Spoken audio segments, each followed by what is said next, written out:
ইয়া রাসূলুল্লাহ, নবী গো,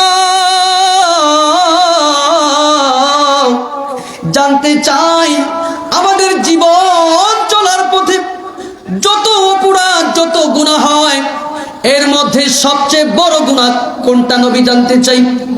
আমার মায়ার নবী ডেকে বলে, ও আমার সাহাবী, শোনো শোনো, সবচেয়ে বড় অপরাধ হলো, সবচেয়ে বড় গুনাহ হলো আল্লাহর সঙ্গে শিরক করা। যেই আল্লাহ তোমাকে দুনিয়ার জমিনে সৃষ্টি করেছেন, বলেন না সুবহানাল্লাহ। ও সাহাবী, তুমি জানতে চেয়েছো সবচেয়ে বড় অপরাধ কোনটি? শিরক করা। ইন্না শিরকা লাযুলমুন আযীম। যেখানে বলা হয়েছে যত অপরাধ আছে, যত গুনাহ আছে, সবচেয়ে বড় অপরাধ হলো আল্লাহর সঙ্গে শিরক করা। সেই শিরক আমাদের ইবাদতের মধ্যেও আছে, আছে না নাই? আছে না নাই?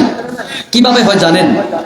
যদি কোনো বান্দা কোনো ইবাদত করে, সে ইবাদত করার ক্ষেত্রে যদি তাহার মধ্যে কোনো রিয়া আসে, অহংকার আসে, আমাদের ইবাদতের মধ্যে এমন হয় কি হয় না? লোক দেখানো ইবাদত হয় কি হয় না? ওইটাই হলো রিয়া, ওইটাই হলো শিরকে খফি। ওইটা কি? শিরকে খফি। ওই শিরকে খফি হতে হতে হতে হতে আপনার শিরকে জলি হয়ে যায়, শিরকে আকবর হয়ে যায়। চিৎকার দিয়ে বলি নাউযুবিল্লাহ। আর ওই রিয়া নিয়ে, ওই অহংকার নিয়ে, ওই লোক দেখানো ইবাদত নিয়ে যদি আপনি কিয়ামত পর্যন্ত আল্লাহ পাকের গোলামি করেন, সেই গোলামির দিকে আমার আল্লাহ কখনোই মুখ ফিরে তাকাবেন না।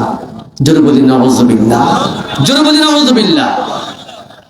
তারপরে সাহাবী প্রশ্ন করলেন, ইয়া রাসূলুল্লাহ, তারপরে শিরকের ব্যাপারে জানতে পারলাম, তারপরে কোন অপরাধের ক্লাস? তারপরে আমার মায়ের নবী ডেকে বলে, ও সাহাবী, শোনো শোনো রে, তারপরে হলো তুমি যে সন্তান তুমি জন্ম দিবা, ওই সন্তানকে তুমি হত্যা করো এই কারণে যে ওই সন্তানকে তোমার রক্ষণাবেক্ষণ করতে হবে, তার ভরণ পোষণ দিতে হবে, তাহাকে তুমি খাওয়াবা, এই চিন্তা করে যদি তুমি কোনো সন্তানকে হত্যা করো তোমার গর্বের, ওইটা হলো তারপরে বড় গুনাহ। যদি বলি নাউযুবিল্লাহ, আর যদি বলি নাউযুবিল্লাহ। এখন তো আমাদের দেশের মধ্যে জন্ম নিয়ন্ত্রণ অ্যাভেলেবেল, ছেলে হোক মেয়ে হোক দুই সন্তানই যথেষ্ট, ঠিক কিনা? তারপরে আবার কি বলে, একটি হলে আরো ভালো, আর যদি না হয় তা আরো ভালো বলে, কি বলে না? বলে না নাউযুবিল্লাহ। সন্তান দেওয়ার মালিক কে? রিজিকের মালিক কে? এই বিশ্বাস যদি আপনার অন্তরের মধ্যে সর্ব অবস্থায়, আপনার জবানে, আপনার হৃদয়ের মধ্যে যদি আপনি ধারণ করতে পারবেন, যদি আপনি সর্ব অবস্থায় সুখে দুঃখে আমার এই মহান মনিবের উপরে তাওয়াক্কুল করতে পারেন, তাহলে আমাদের রিজিকের ব্যবস্থা করে দিবেন কে? জোরে বলতে হবে, তিনি কে? জোরে বলি আল্লাহ, আর জোরে বলি আল্লাহ।